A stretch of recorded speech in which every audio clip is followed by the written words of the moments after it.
All right, I think, Joanna, are we good to go ahead and get started? Yes, go. Okay, Yes. Awesome. Good evening, everyone, and thank you so much for joining the League of Women Voters of Seattle-King County for Carving Paths to Success After High School. My name is Alyssa Weed, and I'm the president of the Seattle-King County League of Women Voters, and it is my honor to welcome our awesome panelists of educators, advocates, and elected officials tonight. Tonight's program will be recorded and the link will be made available afterwards. We're also streaming live on Facebook, so if your Zoom connection gets wonky, you can also catch us there on Facebook. Before we get started, I want to acknowledge that the land on which we stand today as the traditional home of the Coast Salish, Duwamish, Muckleshoot, Stillaguamish, and Suquamish people. Without them, we would not have access to this gathering or this dialogue. And I ask that we take the opportunity to thank them as the original caretakers of this land. And now I'd like to turn it over to our moderator for the evening, Joanna Cullen, the chair of the League's Education Committee. And good evening. And it's a pleasure to welcome you tonight for an evening of conversation. And as this evening progresses, you will notice that we are encouraging the panelists to talk to each other, which will then be followed by questions from the audience. And we ask you to write your questions and comments in chat during the program, where they will be moderated and presented to the panelists later. Questions and comments can be directed to specific panelists or to all. Welcome our panelists. Director of the City of Seattle's Department of Education and Early Learning, Dwayne Chappell. Director of Post-Secondary at Puget Sound Educational Service District, Kyla Lackey. President of Seattle Central College, Dr. Sheila Edwards Lang. King County Council Vice Chair, Joe McDermott. And Hani Makani is here she's here to support, and she's from the I'll just say it. She's an implementation manager for Puget Sound Taxpayer Accountability at King County. And she's mainly on hand to support Director Lackey. So thank you all for thank you. Councilman McDermott, let us know why the programs are important and why you were a sponsor for the legislation to create the King County Promise. You have 2 minutes. Great. Good evening, everyone. I'm thrilled to be able to join you for the conversation.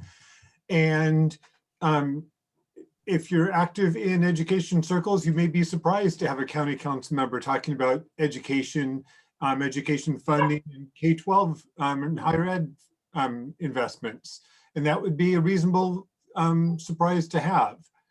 The idea that the county is involved at all in educational funding is a unique outcome of legislation the legislature adopted in 2015 as part of authorizing Sound Transit to have new revenue sources that essentially created the ability for Sound Transit to put ST3 on the November 2016 ballot. It was the brainchild of Jessalyn Farrell, then in the State House, and it has the equivalent of how much Sound Transit would have paid in sales tax on construction as part of the ST3 package into a fund at the state that then is passed through the state to King, Pierce, and Snohomish counties, the 3 counties, parts of which each make up the Sound Transit District. And then those 3 county councils are then in charge of making allocations for educational resources in their jurisdictions, in theory, that are part of the Sound Transit service area within their jurisdictions. So it was a unique situation for the county council to be in a position to make decisions about education investments. And so, to that end, we engaged in a deliberative process, held over a dozen community meetings, commissioned 4 reports, and hosted 21 community meetings in multiple languages with over 650 participants. It was important to us from the beginning, and in what we heard from the public, to not peanut butter our resources, to spread them so thin over every possible investment, but rather to make some targeted deeper investments. Between now and 2034, it's expected to bring over $380 million to King County as a result of it. And to that end, we focused on some key areas. And in the post-secondary area, we wanted to improve connections between high school and post-secondary certifications and degrees, including, it was important to us, trade and apprenticeships. And our investment may also enhance student supports, college advising and navigation, supporting students to get into post-secondary, recognizing even the application process, the application fees could be new territory and in fact a challenge for some students, particularly first generation college students, to make sure that they have the support to be successful in that transition and then in their stay in post-secondary in 13th plus year. And with there, I'll wrap up my opening comments. Look forward to conversation throughout the evening with you. Thank you. And I realized that I think in my opening remarks, I forgot to welcome Executive Director of the Washington Student Achievement Council, Michael Miotti. Thank you. So, Director Chappelle, what have been the challenges and successes of pioneering the City of Seattle Promise program? What is the future vision? And you have 10 minutes. Thank you for that question. And what I'm going to do is share my screen for everyone to see as I engage in that. And as I'm clicking on this,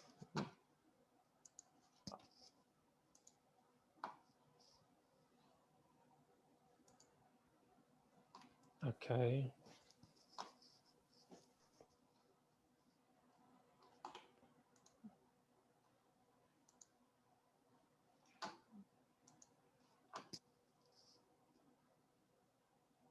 There we go. Can you see my screen? Yes, your screen is showing up perfectly. Okay, so so thank you again for giving me the opportunity to be here. And as you mentioned earlier, I am going to give you just a brief overview of the Seattle Promise, what I call one-on-one. Please let me know if you can still see this. I'm just making sure you can see a picture of myself and Dr. Lane, correct? Yes, and so what I'll say is I'll let you know if we can't see it. Okay, thank you for that. And so here's just a brief little overview of just the topics of what I'll go through briefly is just a quick one-on-one as you asked. And now, so here's a brief timeline of the Seattle Promise. And I love to show this and start here because as you see, if you look at the bottom, as of today, where the Seattle Promise is fully implemented in 17 high schools in Seattle Public Schools. Super excited about that over the 3 campuses. I will start with the first, as you see, that you'll see the first portion says, we started with the 13th year program, and it started back in 2008 at South Seattle College. Mayor Durkin came in in 2017, and she had extremely passion for making sure that this amazing program that was already offered to scholars at Seattle, South Seattle College was expanded to all students, and wanted to make sure that not only all students had the opportunity, but really was passionate about trying to figure out how do we expand it from the 3 schools that it was at in 2017 to each and every high school in Seattle Public Schools. So the process was we created a design team, and the design team consisted of like our amazing partners, Dr. Lang and her team, other college advisors. We had our other great partners from Seattle Public Schools who was at the table with us, and Deal, and we had community folks as well. And we really just wanted to make sure that what we was creating was going to be what's best for our young scholars. And so from there, we took the lessons that was learned from the design team, and we embedded it within the FEP levy that was passed in 2018. And from there, we expanded from the 3 schools that I was at, in 3 high schools that I was at, Chief Sealth, Cleveland High School, and Rainier Beach High School, to 6 schools the first year. So we went from the 6 schools to the first year in 2018, and then we expanded from those high schools to all 3 of the college campuses as well. So as you'll see in step 5 right here, you'll see that we partnered with our colleges. We had a partnership agreement with the colleges, and we worked with our partners at Seattle Public Schools. And now what you see is we have 17 high schools, as I started with, campuses where each and every student have an opportunity to participate in the Seattle Promise once they graduate. A little bit about the program. What you'll see is that the program, it has 2 years of up to 90 credits tuition for our scholars. And ultimately what we want to make sure when each and every student step into the Seattle Promise program that they leave and obtain a degree or certificate or some credential to make sure that they're going to be prepared for post secondary, and that's anything that they decide to do. So there's 3 years of tuition up to 90 credits. There are a couple of type of supports for students. There's college prep support that happens in the high schools. And then once they step into the colleges with our partners, there's college persistence and completion support to help make sure that our scholars have the necessary tools they need to move forward. The next piece is, and just making sure you guys can see the slides advancing, correct? Yes. Okay. So this is a little bit of how the scholarship works right here. So, Oh, this one I didn't see advance. okay, are you on the slide that says how the scholarship works? No, it says Seattle Promise timeline. Okay, I'm sorry. Let me just click down. Maybe I'm in the wrong.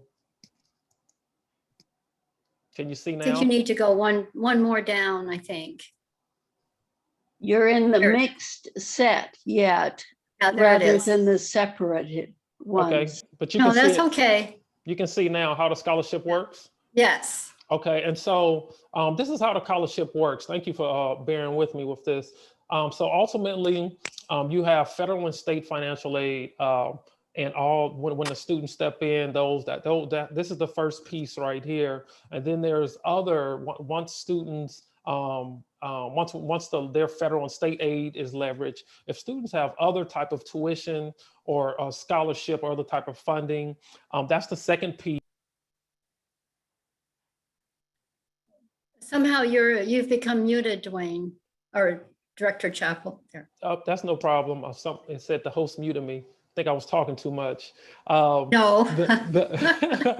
The next piece is the third remaining portion of how the scholarship works is the promise tuition. That's the piece that us with the colleges are kicking in to make sure our scholarships are supported.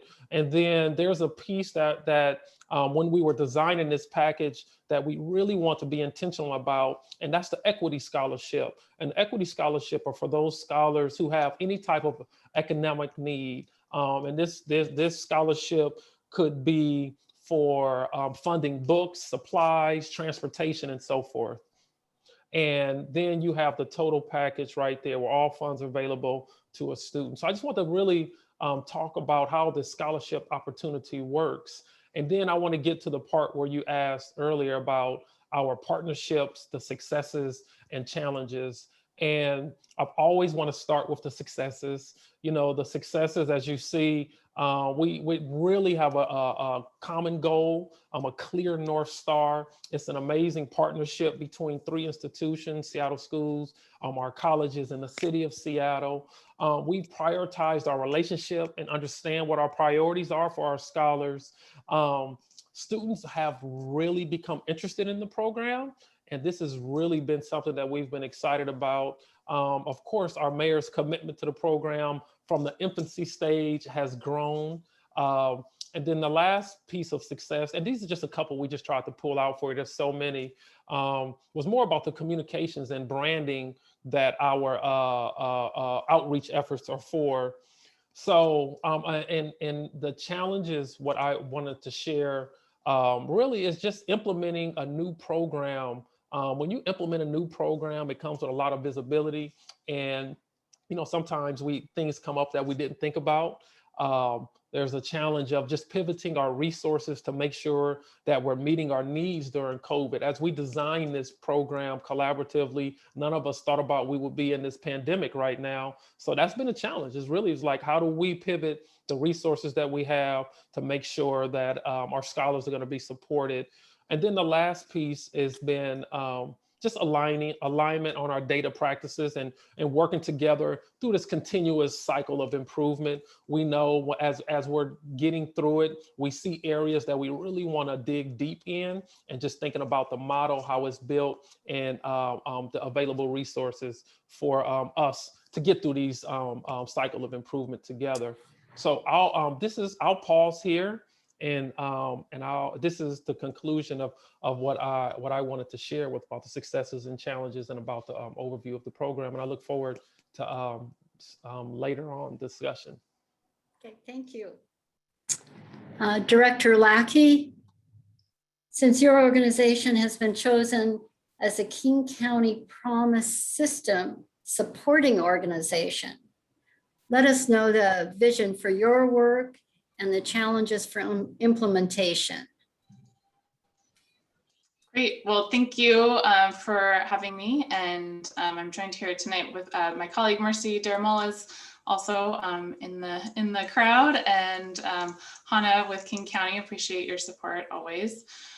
So I'm going to share a bit about the work that we've been building through King County Promise. And this has happened over the last several years. We've been working with hundreds of partners over the county to really build out what is needed in our region. And so just a little bit about our organization. So the Puget Sound College and Career Network is at the Puget Sound Educational Service District. So we support all of Pierce and King County. And our work is really focused on building regional capacity to increase post-secondary readiness and success. And we do that by building up capacity through professional learning and coaching, creating things that are innovative with our partner organizations, and really working towards systems alignment and deeper coordination, and all to try to remove barriers, especially for students of color and those who are first generation to college, and students who are low income, so that they have the opportunity to access and obtain post-secondary credentials. So I'm going to share a bit about some of the current challenges of post-secondary access and success. And this is really what the King County Promise was designed around, really getting rooted in the current barriers. So we see the system is really, the support that students receive it happens by chance, but it's not a guarantee. And the current accountability for the K-12 system ends at graduation. And then there's no one that really is responsible for that transition, for students actually transitioning from system to system. And so we see a lot of different things happening, but overall a lot of things that just are haphazard or things that are by chance for students. And at the same time, we also know that 95% of our local students, this is a very recent survey just redone and we get the same results, 95% of students want to go on to post-secondary. They know it's critical for their future and that it's really part of their vision for themselves. And yet we still see consistently that about 30% of students actually earn a college credential.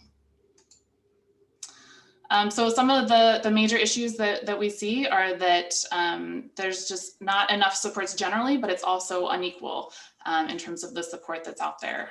So this is a comparison of two districts, and you'll see the very stark differences between the numbers of low-income students and yet the same number of college and career staff at those schools. And we know that students who are coming from low-income backgrounds are relying on school staff even more than upper income students, and that a lower caseload is really needed to make sure that we're providing more supportive interactions for students and not just transactional or opt-in support. And then at our local colleges, we're also seeing that the ratios for advisor supports are 2 or 3 times what the recommended levels are. So just overall, our system, especially the support system, is really underfunded across the board. And then for young people who didn't graduate from high school, there's really a gap in the on-ramps to actually get into college. So right now, before COVID, the estimates were about 20,000 young people were in King County and considered opportunity youth, or young people who did not graduate and are not in living wage jobs. And because of COVID, we're anticipating that this number will at least double. So this is a big challenge for our region. And this is at the national level. It's a bit hard to read, it's probably small, but I'll just give you the headlines here. This is the changes for students actually enrolling in college after high school. And this is from fall of 2019 to fall of 2020. And students that are coming from low income schools, from high poverty schools, are really, and for high minority schools, there's the greatest difference, the shift in enrollment. And then also nationally, seeing that those big changes, a lot of that is happening both at the private nonprofit 4-year colleges and also especially at our community colleges. And then this is straight off the Washington Student Achievement Council's website, tracks all of the financial aid completion. And we're seeing locally, this is an early indicator of post-secondary enrollment, is the financial aid completion for this year's seniors. It's a great indicator for us to see where students are headed and how their plans are coming together. And we're seeing across the board a drop in the number of students that are completing financial aid. So anything that's red or dark red is a 5 to 10% drop, and the green is that they're either even or a little bit above last year. So there are some opportunities, and we do see some bright spots. Again, this is from a recent student survey that 95% of students want to go on to post-secondary. This is consistent year after year, and 93% of students expect to go on to post-secondary. So this is really something that students believe is possible and is part of their expectations for themselves. This is about where have students actually learned, who do they rely on to learn about college, who's most helpful. And especially for students of color that are first generation, school staff is the primary source of where they're finding information and getting that support. And there was a recent study that just came out showing some really incredible results locally, where local opportunity youth were paired with a navigator to support them through their transition, and just saw incredible results where those who participated were 3 times more likely to enroll in education, and especially for young men of color, they were 7 times more likely to enroll. And so I think there are some really positive opportunities here, and I think especially we definitely are looking at the big impact of Seattle Promise and the work that's been built out of the 13th year and seeing some really big uptake this year for Seattle Promise. I think that's another big opportunity for us locally.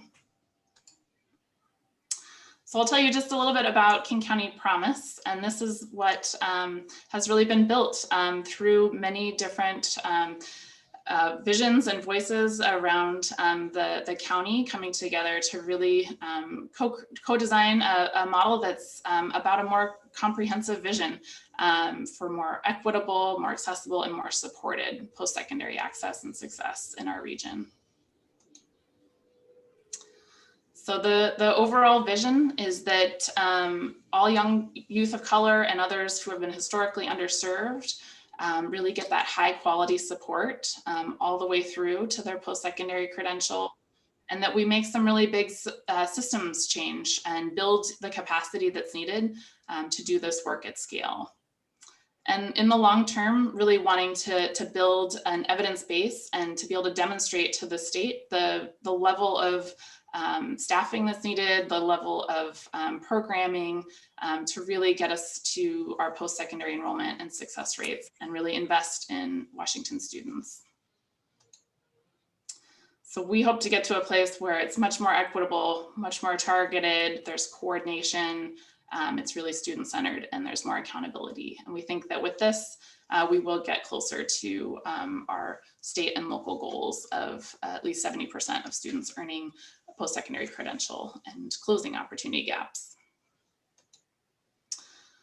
So about just headlines on what is King County Promise. There's two big buckets of the work. So both the advising support, really enhancing the support that students receive at the high schools, the colleges, and the community organizations, providing an equity stipend for students who are in the lowest incomes, really building out the curriculum and the materials, and then working to ensure that the transitions are much more seamless.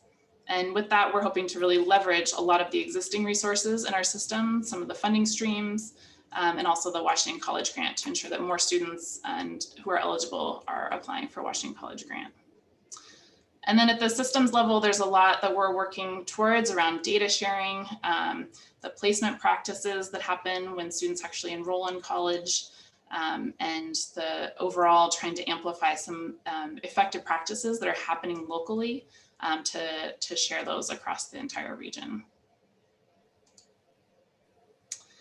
And with at full scale, we envision that the model will support so many young people across our region and really focused on youth of color and youth who are lower income, who identify as LGBTQ+, experience homelessness and foster care, or have a disability, and otherwise have been underserved by our current system.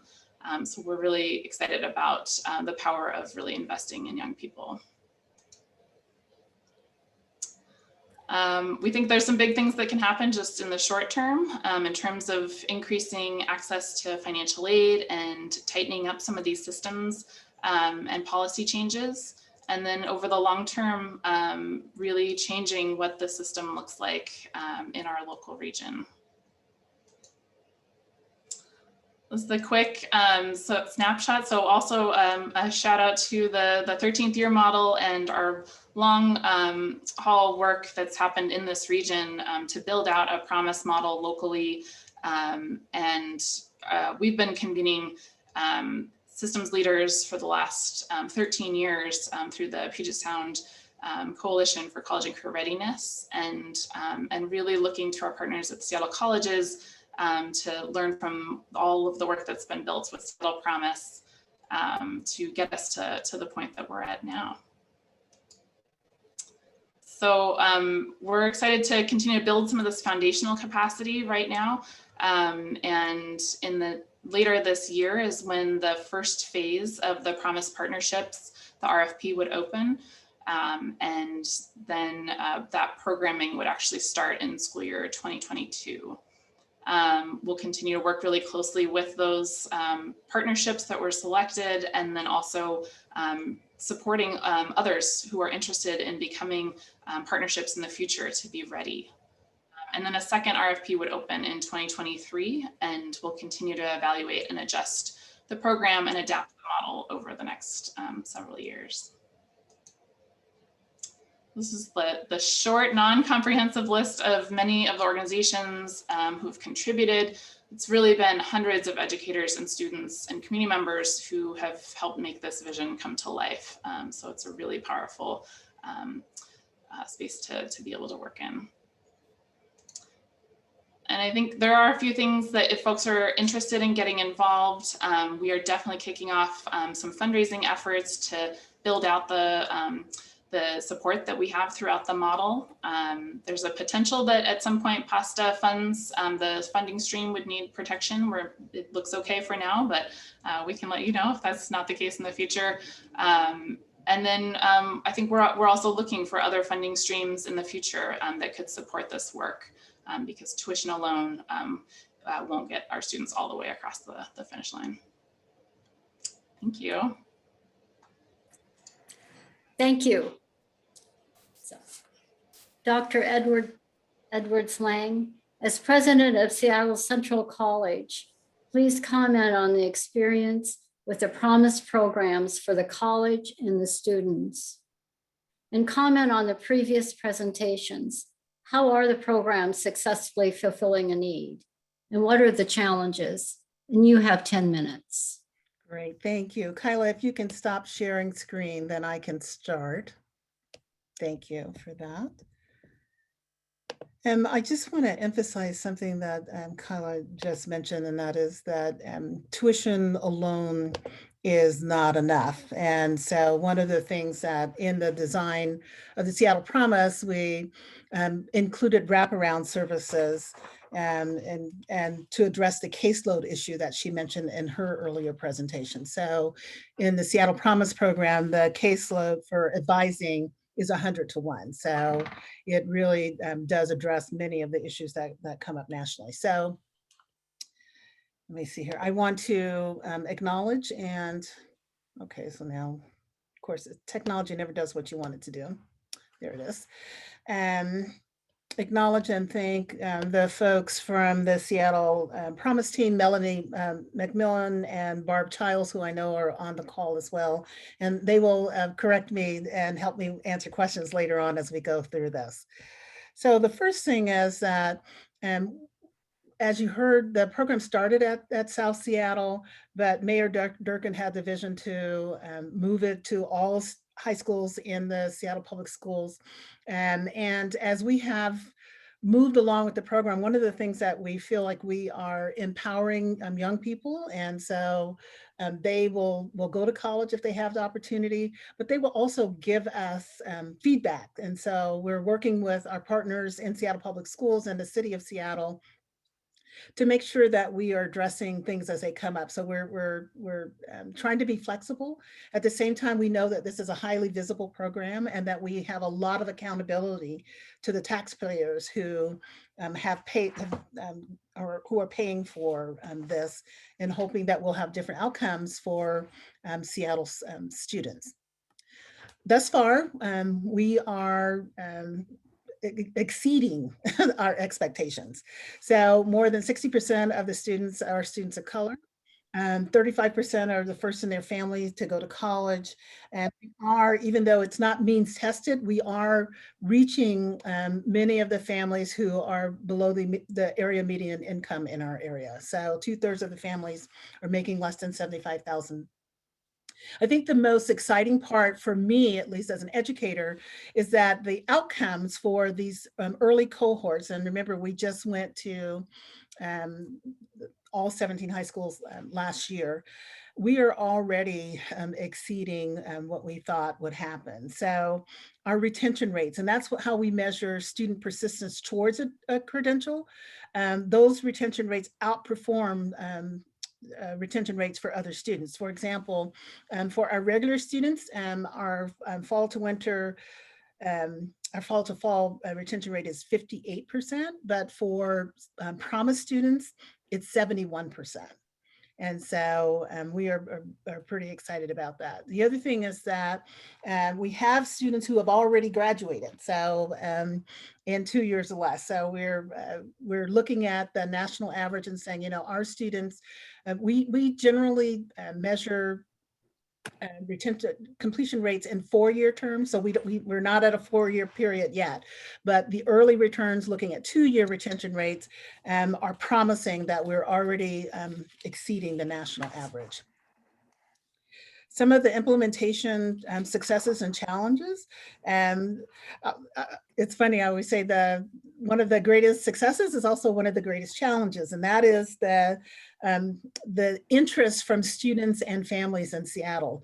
So we had projected that we would be about 800 students and about 1,700 applications, about 800 students enrolling when we were fully implemented in year 7.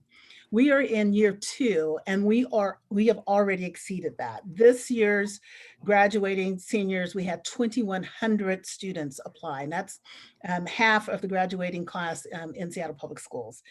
We are enrolled at over 850 students. So that is higher than what we expected once we would be in year 7. So trying to get up to speed and hiring people to make sure that we could meet that caseload of 100 to 1. What has been a challenge. The data management and sharing, particularly around transcripts and the workload that it was creating for the high schools, was a problem. But I think we've worked that out. We recently signed a data sharing agreement with Seattle Public Schools that is making that easier for us. We are trying to be responsive to student needs during COVID-19. So we have had to pivot to remote operations, and I'm trying to stay in touch with students and making sure that we're delivering all of the program remotely, student services remotely. We've actually been able to do that and keep it going throughout COVID and reach these higher numbers of students enrolling. And it has strengthened the partnership with the Seattle School District. We've always had partnerships with Seattle school districts, but this 3-way partnership with the Seattle Public Schools and the city has really strengthened as a result of our work together. So part of what we do is we're listening to students, and this has been particularly important as we are as we're on remote operations. And so we have tried to, when we hear things from students, work in partnership with the city and with Seattle Public Schools to respond to those. For example, because of COVID, students have wanted to delay enrollment or go part-time. And so we have been working with the city and with Seattle Public Schools to make that possible. And we've also tried to do more, and part of this is our guided pathways work in terms of making sure that we're doing more programming to help students understand the connection between their academic program and what they want to do later. And as we are doing this, as I said, the city and the Seattle Public Schools have been extremely helpful in terms of providing the reliable funding, but also the flexible funding. But as we move forward, this is we launched our Equity Can't Wait fundraising campaign last week, focused on students of color and increasing their completion rates in the Seattle colleges, and increasing equity scholarships and mentoring for students and funding completion scholarships for students is part of that campaign, and with the focus on Seattle Promise students especially, because we want to make sure that if students go beyond the 2 years of tuition that is provided by the city, that we can fund completion scholarships for those who need to take longer. Because as I said earlier, it does we measure our completion rates in 4-year rates because community college students take a little longer to complete because many of them are working part-time. So with that, I will answer questions later on.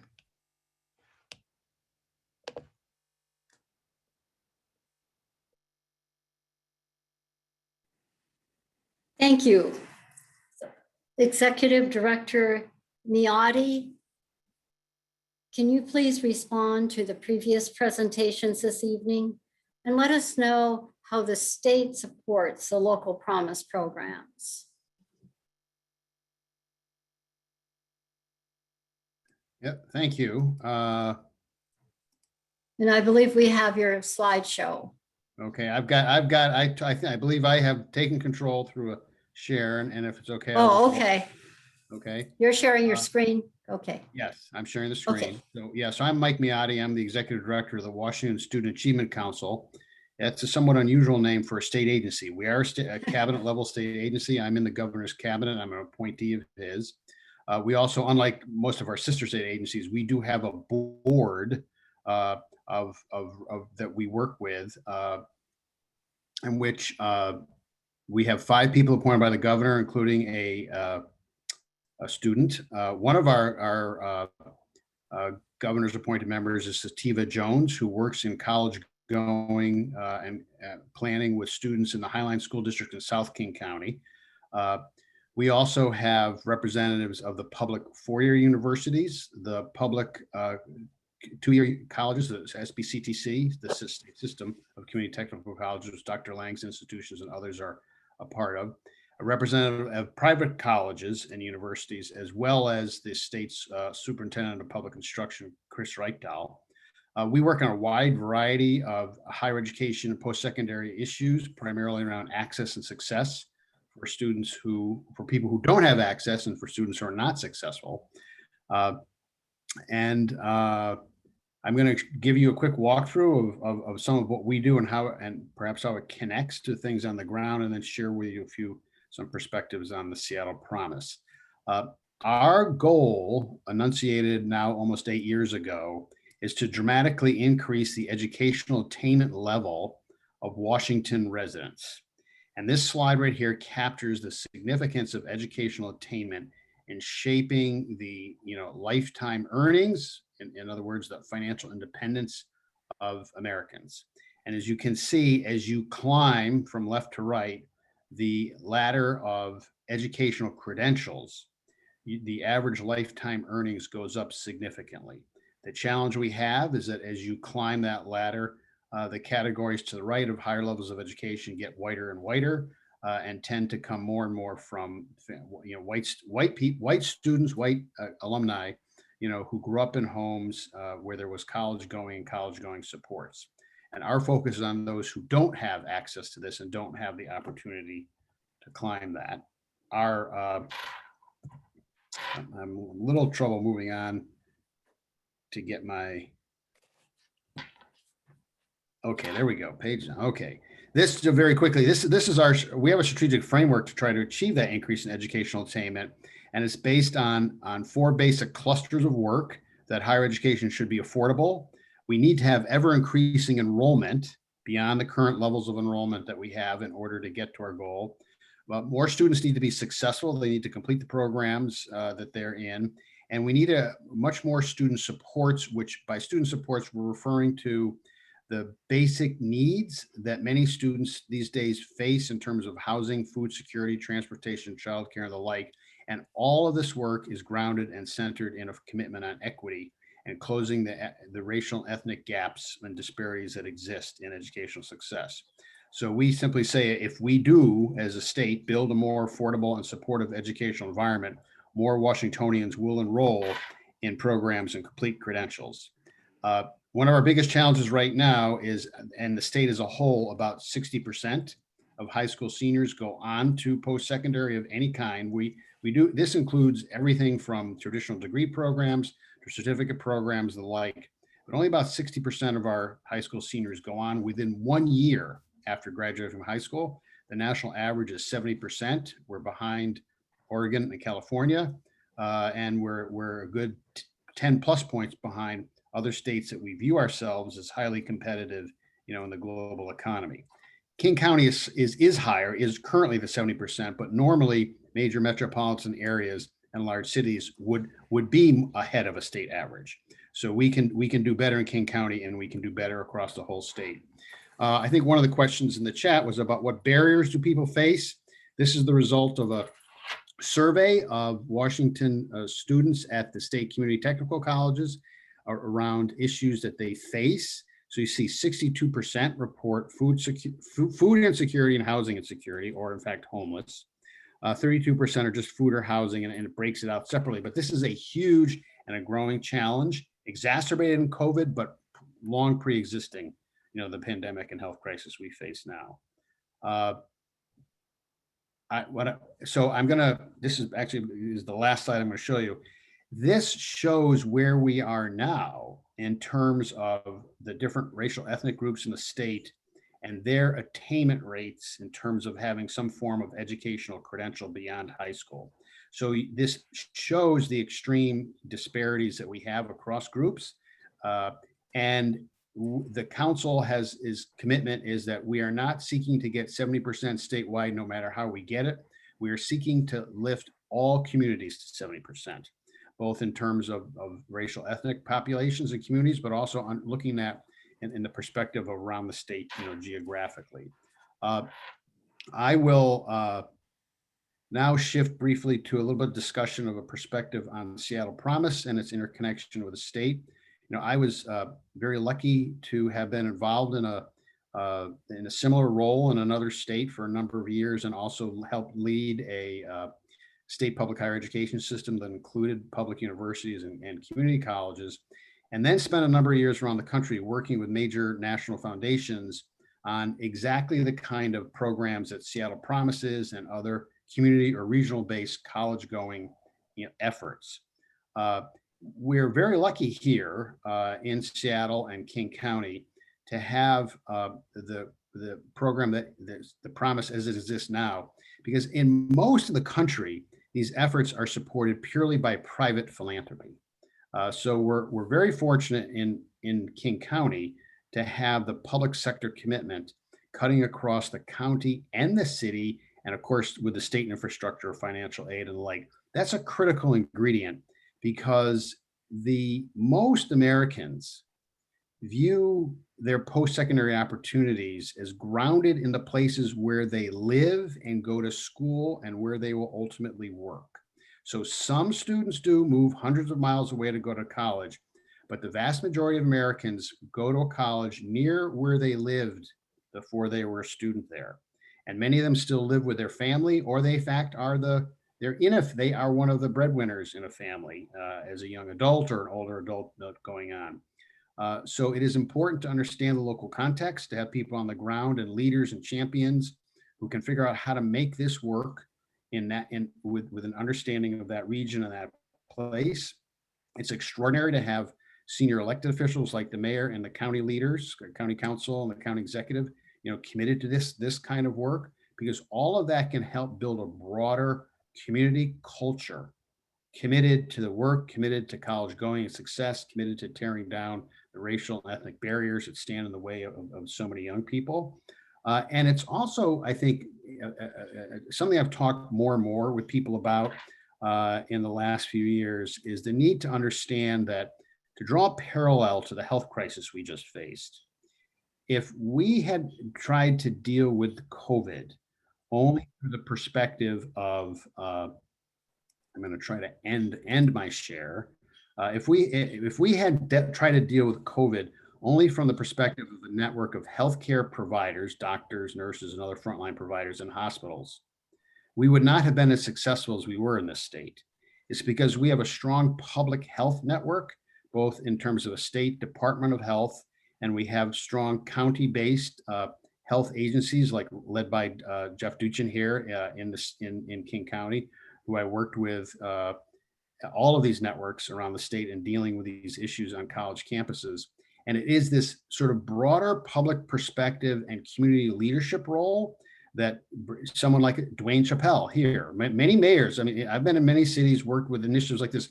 They have not made the commitment to have somebody in the mayor's cabinet like Dwayne Chappelle is to play the leadership role he's doing. They may not have a regional network like the Puget Sound College and Career Network that Kyla, helps to lead.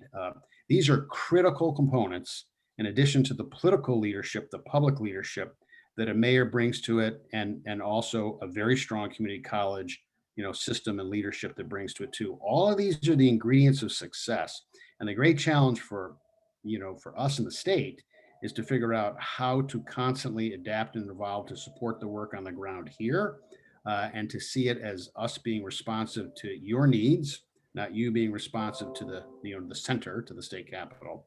But also the challenge for me as I go around the state is how do we help spark in other parts of the state the same kind of community-based, regionally led, strong, powerful, grassroots commitment to this work that you are building here in Seattle. It's a model for the rest of the state, and you do join among a number of communities around the country that are models for how this is evolving, nationally. So thank you for the opportunity to be with you today. Thank you. So Director Chappelle, please comment on Dr. Edward Slang and Director Miati's presentations and other things that this has made you think about. Absolutely. Yeah, thank you for this opportunity again, just to even comment. After just seeing the presentations and listening to the dialogue, a couple of things come to mind. One is just the importance of making sure that our scholars, when they graduate from high school, are going to be equipped and prepared, and they have some opportunity post high school. We saw some data earlier from Kyla. She talked about the 95% of the students wanting to go to post-secondary school. So I'm just proud that we are in a position for, in Seattle specifically to make sure that that barrier is removed and our scholars have an opportunity when they graduate. The other thing I think about is what I'm seeing and what I'm hearing right now is just this us working together, collaboration and partnership, because nobody can do this alone. Dr. Lang mentioned earlier about working with the Seattle schools, working with, the city. That triangulation right there is a true partnership that makes, that creates nothing but avenues and pathways for success, right? We want to make sure that our scholars graduate, that they not only enroll, but they complete, and they have an opportunity once they graduate to either go to four-year or some type of career. And the other thing that makes me think about is what I'm hearing, and it's just thinking about it from birth all the way through post-secondary, right? We at the city of Seattle, we have a very robust Seattle preschool program, making sure that our scholars are going to be ready for kindergarten when they step into school. Dr. Malaki just showed a visual that talked about the life wages increase, when students have access. The same thing when our scholars have access to preschool. And I just think about from the beginning, what are we doing from prenatal all the way through post-secondary? So those are some key pieces that come from me, but there's another piece that I would like to end on that's extremely important that was mentioned, with two pieces. One was equity. How are we making sure that students for some educational justice have access to these resources and they're going to be prepared to take advantage of them? And the last piece is once our scholars are in high school or middle school, we have to make sure that we're getting them, college and career ready. If there's just, and we have at the city so many investments that are making sure that our schools that we're supporting is going to ensure that our scholars have college and career readiness embedded within. So that's what I wanted to comment on, and I just appreciate this opportunity to even have this dialogue with you. Thank you. So, Director Lackey, can you also comment on what you've heard this evening? Yeah, I think it's a really beautiful collection of folks that are working at so many different levels to really change the system and change what experiences are. So I really appreciate this this panel, and I'm grateful for the chance to work with you all outside of this space too. I think part of what stood out to me, I think just hearing the Seattle Promise, the incredible uptake in the program. I think there's something really to pay attention there, because we are seeing nationally a drop in enrollment and a drop in college going. And here in Seattle, we're seeing an increase in this program. So I think there's something really interesting there, and I'd love to hear any thoughts that you all have about what that's about and what's part of the what's shifting for students in taking up the program. And then Mike, in your slides, really the puzzle, where it's not just one piece to solve our overall post-secondary gaps, not just affordability, but it really does take more support and really centering equity.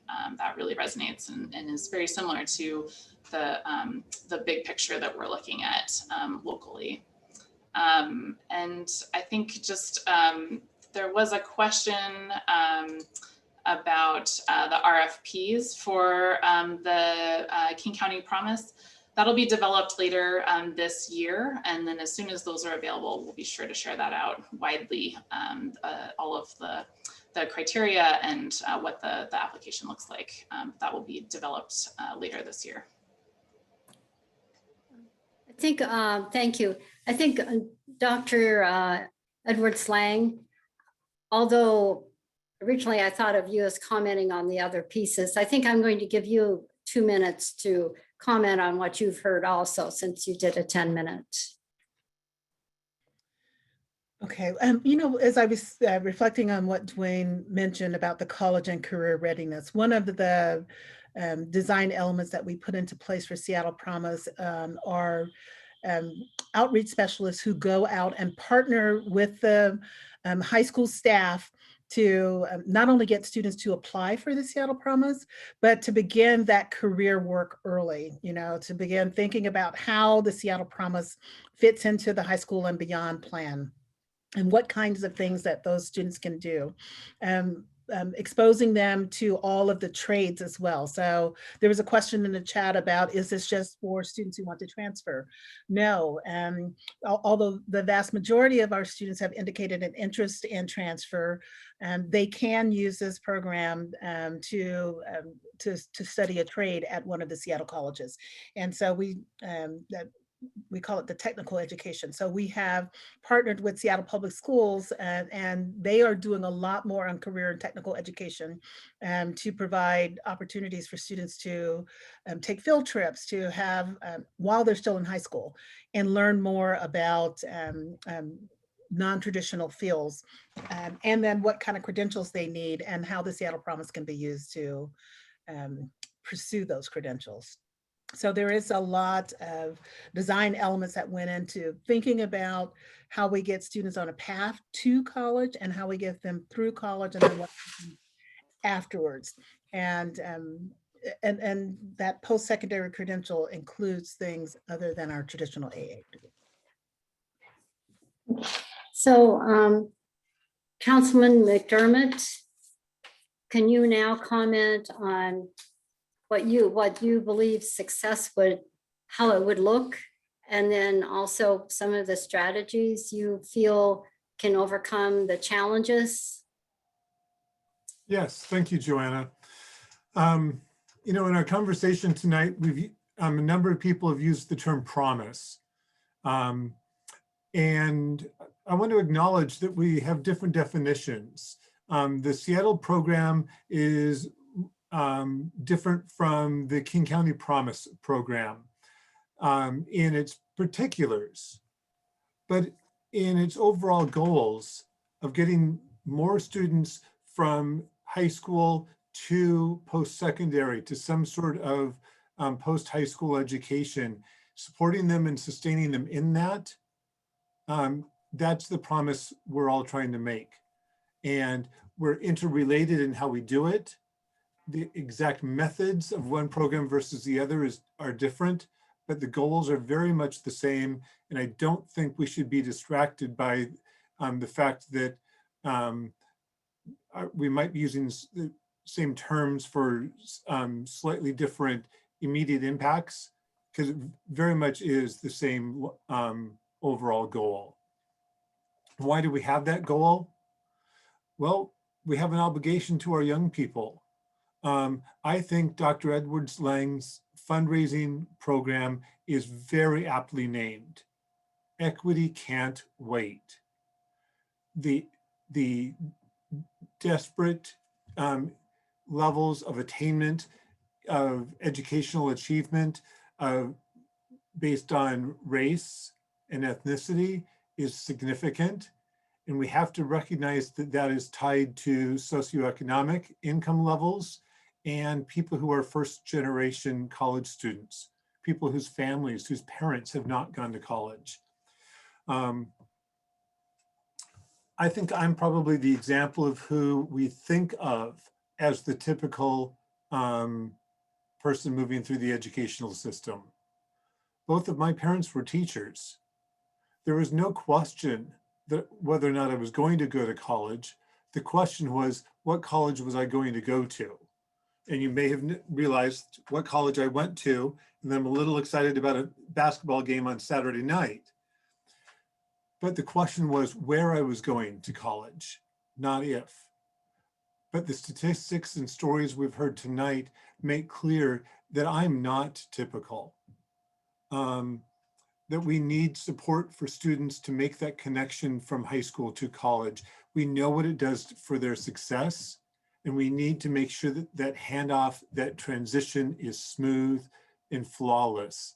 I think it was Director Chappelle who shared that a statistic that I don't keep in mind often enough, but strikes me every time I've heard it. For first generation college students, if they're going to apply and make that connection, make that transition, it's not a family member, it's not a parent, because their parents haven't gone to college. It's not an experience they're familiar with. It's somebody in their school.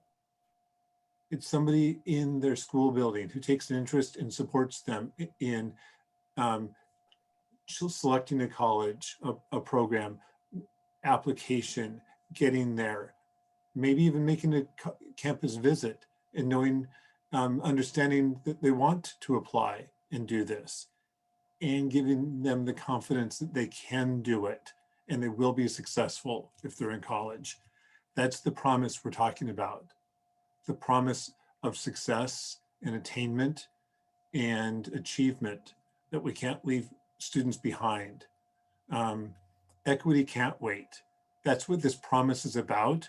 And that's why we have to take on the challenges before us and make sure that largely it's economic and funding, but it's also continuing to build those connections between K-12 and higher ed, and to make sure that once students are in higher ed, they continue to have the support to be successful in college, whether it's a community college, four-year college, apprenticeship, whatever attainment they're seeking. We need to support them in doing that. I thought Michael's slide entitled Strategic Framework, I should have screenshot it and stole it, Michael, was really good because it visualized how strong equity was at the center, and everything else about the system and education circled around it. Affordability, enrollment, I didn't get everything on the slide, but it all centered around equity and focused on equity. That's what we're doing with the Promise Scholarship. We have to expand who is successful, who has those opportunities, and do that by expanding who has access to college. Okay, thank you. For your interest in this work and in joining us and taking it on. Okay, so now we're ready for the question portion. And I'm asking people, the panelists, to think about keeping their remarks as brief as possible, although I know you have a lot of information to share, but that allows us to ask a few more questions. So Meg Van Wyk is our chat moderator. So Meg, what questions do you see? What would you say is the number one question, and for whom? Well, the number one has been partly addressed, is about the apprenticeship and trade schools. Is this going to support students to apprenticeship and trade schools? And what does the outlook look like for these students employment wise? And I really don't, maybe Director Miotti would be good to address that. Yeah, I can just quickly let you know that the state financial aid programs were expanded in the last 2 years to include apprenticeship programs. And a key element to understand apprenticeship programs is South Seattle College, provides a lot of what's called the related supplemental instruction and apprenticeship programs, and is not only probably the center of gravity for that work in the state, but one of the best in the country on that. All of the technical programs, any credit-bearing program, and it's funny you use trade school. My father was a graduate of trade school.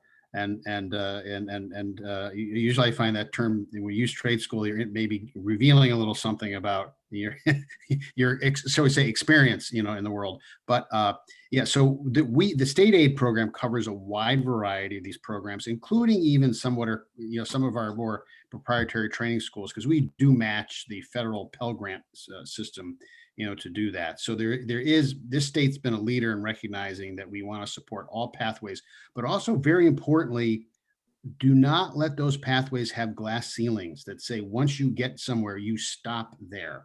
So very recently, there has been the articulation of a construction apprenticeship program pathway to go to Central Washington University to get a bachelor's degree in facilities management, construction management, right? Because what happens over the course of many people's lives is they just, for whatever reason, personal choice and many other things, at the 18 to 22, 23, 4-year, whatever, they're not necessarily looking for the formal classroom environment, or it doesn't work for them, or just whatever. But later in life, they move on, they see different opportunities, they get onto the first rung of in an industry, and they want to go up further. And we do have a world that's kind of structured to sort of, say, if you don't have your bachelor's degree by the time you're 24, we're going to make it really hard for you to get it, unfortunately. So we want to have that very different, and we want to have many roads to the bachelor's degree, not just by showing up and being the typical college college freshman living in a dorm, so that you could start in an HVAC program or an automobile mechanic program or an apprenticeship, and that could be part of a pathway that you may choose to take 8 to 10 to 15 or 20 years to go down, but you could get to the baccalaureate or beyond, in terms of achieving your personal goals. Okay, thank you. Thank you. Meg, do you have another question here? Yeah, there's another good one about, is there childcare pulled into these programs to help young parents? Maybe Director Lackey would be interested in answering that. I think we're definitely looking to make sure that students are supported to be to go all the way through their college experience. But I think at the individual colleges, that's where the childcare would really come into play. And Yes. And Michael may be able to talk more about this, but I know that he talked about the data from the Real Hope Survey, and we do have students who have children, and we've partnered with United Way on benefit hubs around our community and technical college system, so that we can provide access to students to the services out in the community. So if they're eligible for a child care voucher or eligible for and programs like the City of Seattle's, we can make those connections to those services. And so childcare is one of those. And we do have a state child care subsidy program. It's only part of it doesn't really solve for all the problems that families face. It has sort of been biased against college students for many years as a policy choice by the legislature. We're slowly turning that around and may take a big jump forward this session in allowing people pursuing a post-secondary credential to have the same access to that subsidy program as anyone else who is otherwise eligible. Okay, Meg, are you saying another? Thank you for that. Yeah, I'm going to sort of combine a few questions here about there's one here about a low graduation rate instead of higher. And I'm going to combine that with the barrier question. And Director Miotti had a pretty stunning graph that showed only 60% of the students are actually going on after high school, and comparing to New York and was it California and Oregon, I think, where we were much lower. That was a stunning graph to me to see. And I'm just wondering if you could if there's academic barriers, if our students are graduating from high school and struggling with the academic needs and needing to take remediation classes, if that is also a barrier. Well, that wouldn't be any different here probably than elsewhere in the country. I came here 4 years ago from elsewhere, and where I came from had a much higher college going rate. There are some broad historical cultural differences around regions of the country on college going. I've been asked that many times. I just simply think we don't know why we have such a low college going rate, despite having one of the most generous, financial aid environments in the country, some of the highest quality public institutions at both a 2-year and 4-year level to go. So that's why I do say frequently, we cannot expect educators and educational institutions to solve for this. This is a societal issue. That's why the leadership of the mayor and the King County elected leadership, and even the Gonzaga graduate over there in Councilman McDermott is just so important. And I speak that as a secret Jesuit graduate from somewhere else myself. This is a societal issue. We need to figure out how to come together across all segments of society to solve this college going challenge. And if I can add the college going is one, but the completion is another. And so our students all students, even when I was at the University of Washington, the graduation rate, I think at that point was around 72%. I think it may be closer to 80% now, but no colleges have 100% graduation rate. So things happen in students' lives. They have crises, they have family crises. Many of our students are working. So when we think about 43% of our students are working part-time. And that's why for the Seattle Promise, we built in that we wanted students to go, we have a preference for students to go full-time, because part-time enrollment and completion of college level math and English in your first year are really good predictors of whether a student is going to complete. And that speaks to the remediation issue that you mentioned, Meg. If a student is not able to get directly placed into college level math their first year, they're going to struggle to complete. And that's why the data sharing agreement with Seattle Public Schools was so important for us to be able to place students into courses, college level courses based on grades. So we use what we call multiple measures, multiple ways of placing students rather than just standardized tests.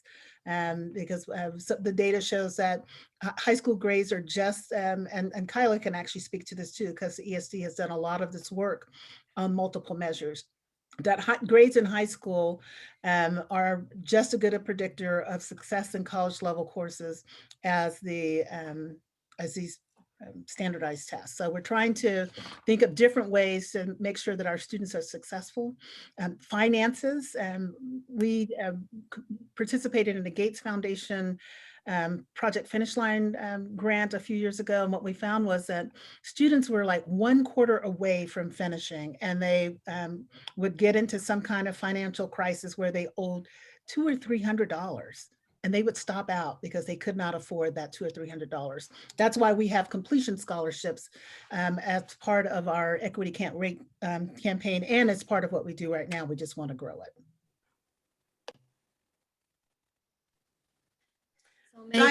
Diane just asked, are there exit interviews done when students leave college programs to get more? That's a very good question, to get more feedback as to what worked and didn't work. And you'd probably be a good person to answer that. Yes. And we are being really intentional about doing that with Seattle Promise students. Sometimes those students, when they leave, they don't return our phone calls or respond to our surveys. But we, with Promise students, we have a lot more information about them, so we're able to track them down easier, and we're getting information about why they're stopping out. And to, frankly, a lot of students stop out and then come back. That's why the 2-year rate, the 7-year rate is not really a good indicator for how many of our students eventually complete. So, what else are you seeing comments or anything else that people are wanting to have addressed, Meg? No, there's a detailed question about the DEL, about their budget. If we have time, I could ask Director Dwayne Chappelle about it.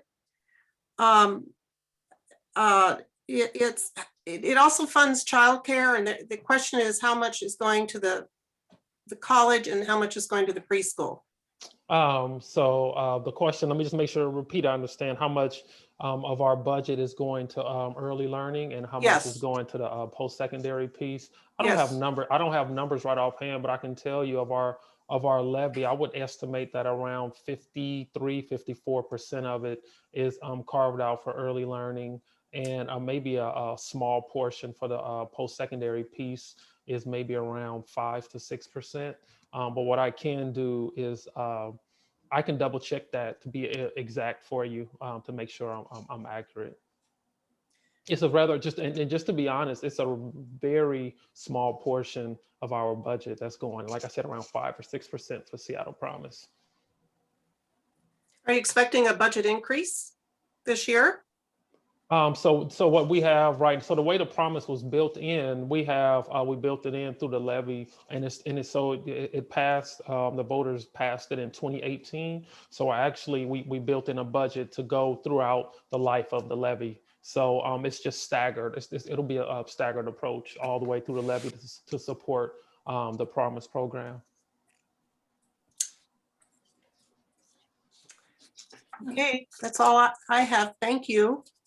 So I think I'm going to ask one question, and then I'm going to let them ask each other some questions. So do you have programs that sometimes people have a bunch of experience, and I see one comment in here about different kinds of degrees that somebody has for teaching English and how a bachelor's is preferred.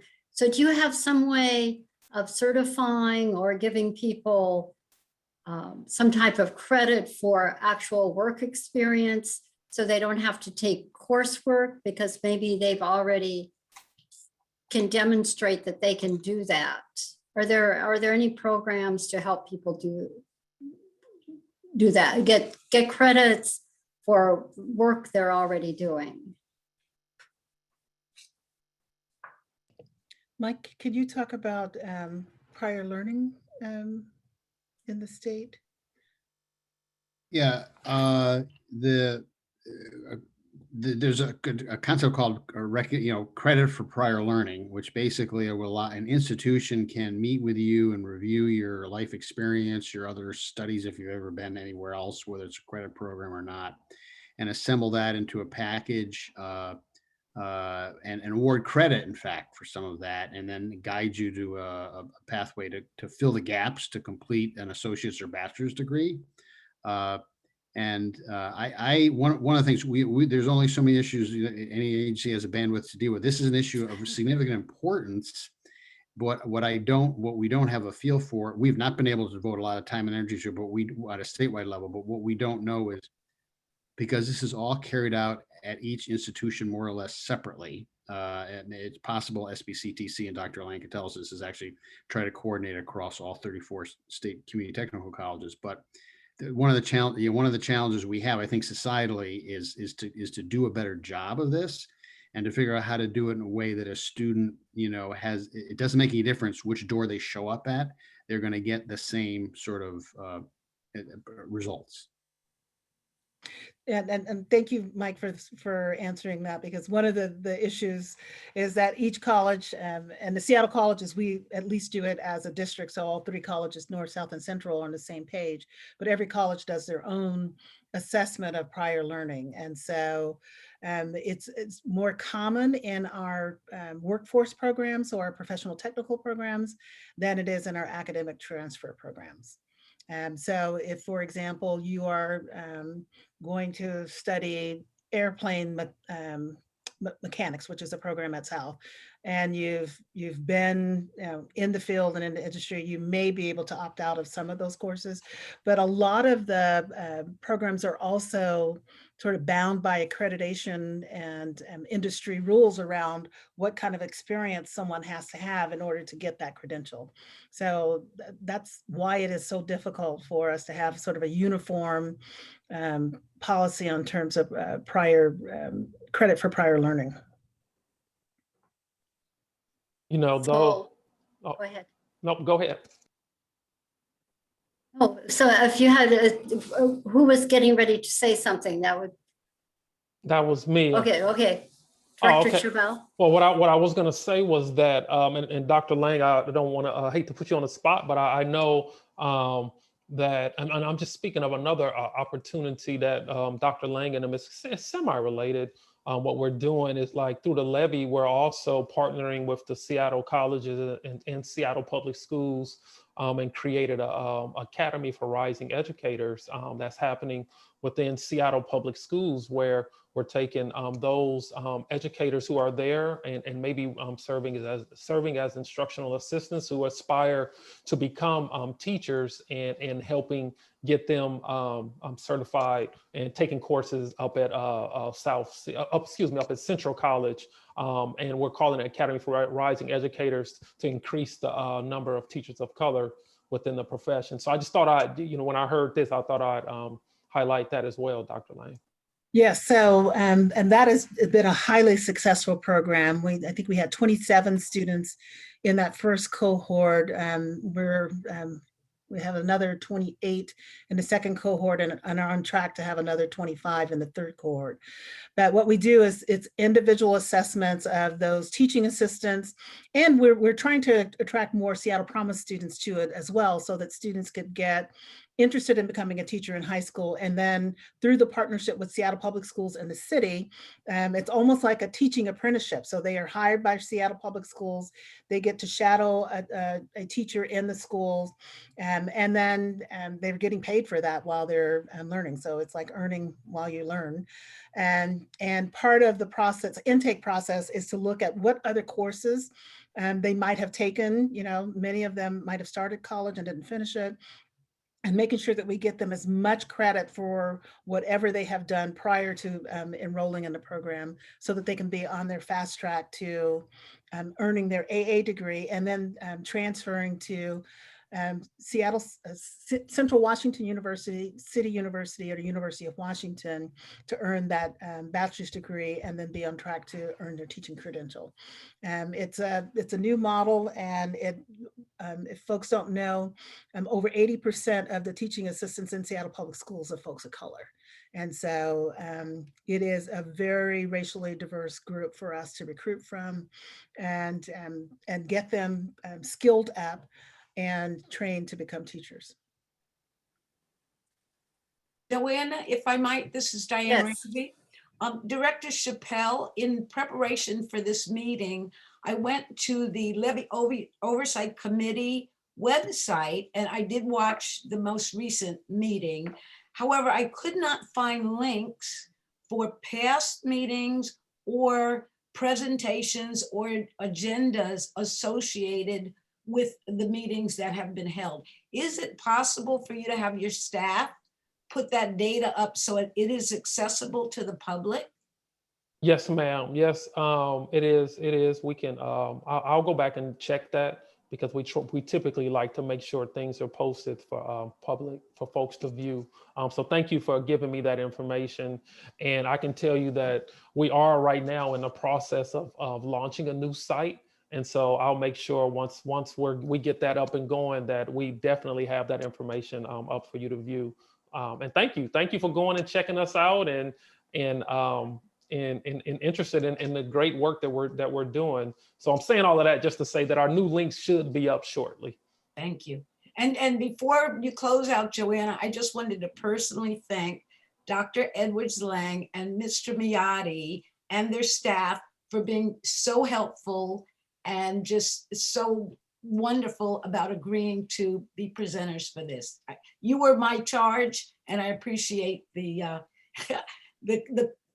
communication. Appreciate it. Thank you. And I will also thank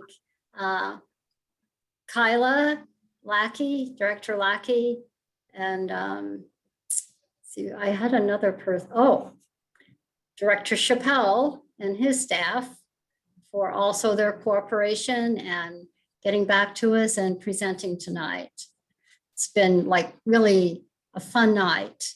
And I guess one comment I have is eventually I'd like to see a more finely grained data besides just students of color, you know, like a little bit more finely grained data there? Yeah, we had- I do have that, Available. Joanna, and I'm happy to send that to you. That would be helpful. Okay, and that would be great. Also, I'm wondering if our presenters tonight, if you can send us send the league some of your materials, because since you ended up sharing your screen, we have some of the materials, but we don't have it all. So, and we like to have copies available to review, because then our committee meets, and I was not taking careful notes tonight. I was listening. So I would really appreciate getting those. And I want to also thank Adele Reynolds and Allison Fair for their technical assistance tonight. The timers, Pat Griffith and Diane Ramsey, and Meg Van Wyk for being the chat moderator. And I want to mention that Pat, Diane, and Meg are also members of the Education Committee who helped make this program possible. And the League of Women Voters is a volunteer-powered organization and is staffed by one person, Allison Fair. And without this organization, these forums would not be possible. And it was wonderful to see everyone tonight. And thank you for participating. And we have 3 more minutes if somebody has a burning statement. Otherwise, we can all go enjoy our dinners or our evenings. Thank you.